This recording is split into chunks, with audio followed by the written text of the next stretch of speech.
Hello दोस्तों, तो स्वागत है आप सभी का अपना यूट्यूब चैनल बाल स्टेडियम। तो दोस्तों, आज हम लोग इस वीडियो में देखने वाले हैं क्लास 10th के भारतीय भवन के राजनीति शास्त्र के पार्ट 3 सत्ता में भागीदारी की कार्य प्रणाली का दीर्घ उत्तरीय प्रश्न।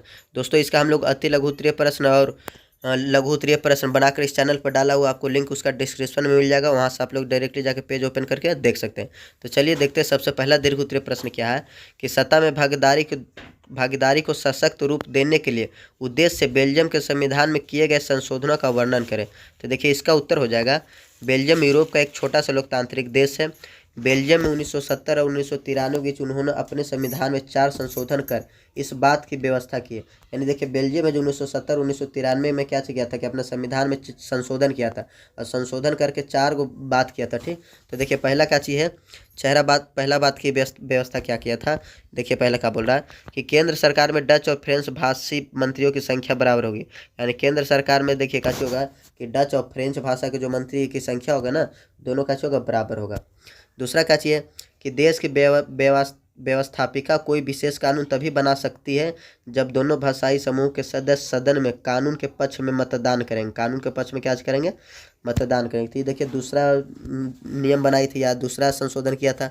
अब देखिए तीसरा संशोधन क्या हुआ है, बोला संघीय व्यवस्था को गले लगाते हुए राज्य सरकार को केंद्र की अपेक्षा सत्ता में अधिक भागीदारी दी गई है। तो देखिए इसका ये हो गया तीसरा विशेषता। अब देखिए चौथा विशेषता क्या बोल रहा है कि बेल्जियम की राजधानी ब्रुसेल्स में एक अलग सरकार गठित की गई है। यानी देखिए चौथा विशेषता नहीं, चौथा संशोधन। तो चौथा संशोधन में देखिए क्या बोला कि बेल्जियम की राजधानी ब्रुसेल्स में एक अलग सरकार गठित की गई है और इस सरकार में भी सत्ता में भागीदारी में केंद्र सरकार की तरह समानता के सिद्धांत को स्वीकारा गया है। तो हो गया देखिए चौथा विशेषता था। ठीक, यानी चौथा संशोधन किया हुआ नियम था। पांचवा देखिए क्या बोला कि सत्ता में भागीदारी को अधिक सुव्यवस्थित बनाने के उद्देश्य से केंद्र सरकार राज्य सरकार के अतिरिक्त एक अन्य सरकार सामुदायिक सरकार का गठन किया गया। अलग अलग भाषा बोलने वाले लोगों को अपनी सामुदायिक सरकार गठन करने का अधिकार दिया गया। तो ये देखिए 1970 से 1993 के बीच में जो संशोधन हुआ था, ये संशोधन था। ठीक, तो बेल्जियम में 4 गो संशोधन हुआ था, 5 गो। तो ये 5 संशोधन में ये सब नियम कानून बना था। ठीक, तो ये गया पहला नंबर क्वेश्चन को तरफ। दूसरा नंबर क्वेश्चन देखिए क्या बोला कि सत्ता में भागीदारी के विभिन्न रूपों का वर्णन करें। तो देखिए इसका उत्तर हो जाएगा आधुनिक लोकतांत्रिक व्यवस्थाओं में सत्ता की साझेदारी के अनेक रूप है जो निम्नलिखित है।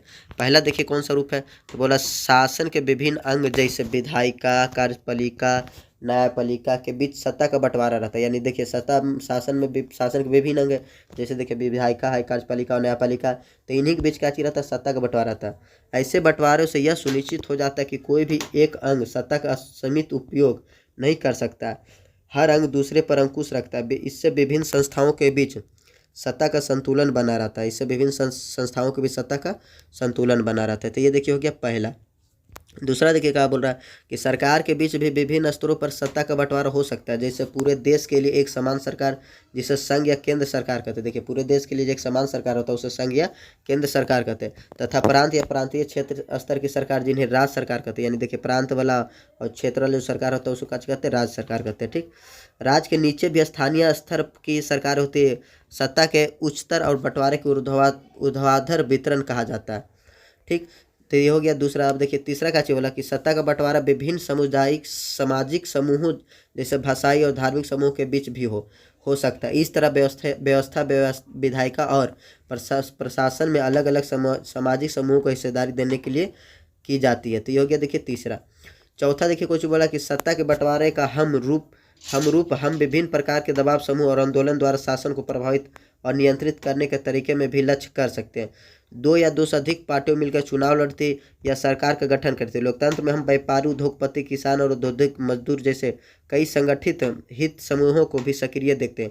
सरकार के विभिन्न समितियों में सीधी भागीदारी करने का या नीतियां पर अपने सदस्य वर्ग के लाभ के लिए दबाव बनाकर ये समूह भी सत्ता में भागीदारी लेते हैं। तो यानी देखिए सत्ता में भागीदारी ये समूह भी लेते हैं, जैसे औद्योगिक मजदूर लेते हैं, कई संगठन व्यापारी लेते हैं, उद्योगपति लेते हैं, किसान, ये सभी क्या करते हैं कि सत्ता में भागीदारी अपना लेते हैं। भागीदारी लेके क्या करते हैं, अपना सत्ता में भागीदारी का हिस्सा यानी भागीदारी करते हैं और सत्ता में शासन करते हैं। ठीक, तो ये हो गया देखिए आपका तीसरा नंबर क्वेश्चन का उत्तर। दूसरा नंबर क्वेश्चन का उत्तर। अब देखिए तीसरा नंबर क्वेश्चन कैसे क्या बोला कि आप कैसे कह सकते हैं कि भारत एक धर्मनिरपेक्ष देश है। तो देखिए इसका उत्तर होगा कि भारत प्रारंभ से ही धर्मनिरपेक्षता के सिद्धांत को अपनाया है।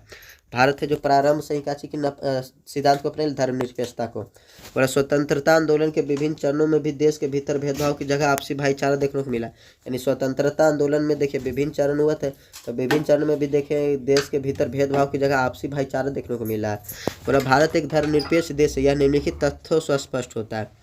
देखिए काची बोला कि भारत का अपना कोई राजधर्म नहीं, भारत का अपना कोई राजधर्म नहीं है, भारत को देखिए कोई अपना राजधर्म नहीं है। यह प्रत्येक धर्म को समान रूप से बढ़ने का अवसर देता है। इसके लिए भारतीय संविधान ने अपने नागरिकों को धार्मिक स्वतंत्रता का अधिकार भी प्रदान किया। भारतीय संविधान की प्रस्तावना में भी इसका उल्लेख मिलता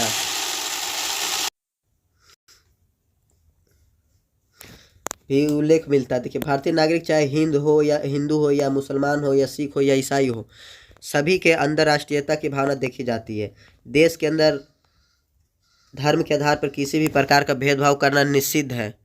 धर्मनिरपेक्षता के कारण ही हमारी राष्ट्रीय एकता कायम है। इस प्रकार उपरोक्त तथ्यों के आधार पर हम कह सकते हैं कि भारत एक क्या चाहिए, धर्मनिरपेक्ष देश है। तो ये देखिए आपका हो गया तीसरा नंबर क्वेश्चन का उत्तर कि भारत एक धर्मनिरपेक्ष देश कैसे है। आप कैसे कह सकते हैं कि भारत एक धर्मनिरपेक्ष देश है। तो देखिए ये सब तथ्य के कारण हम लोग क्या कह सकते हैं कि भारत एक क्या चाहिए, धर्मनिरपेक्ष देश है। तो देखिए तीसरा नंबर क्वेश्चन का उत्तर ये हो गया।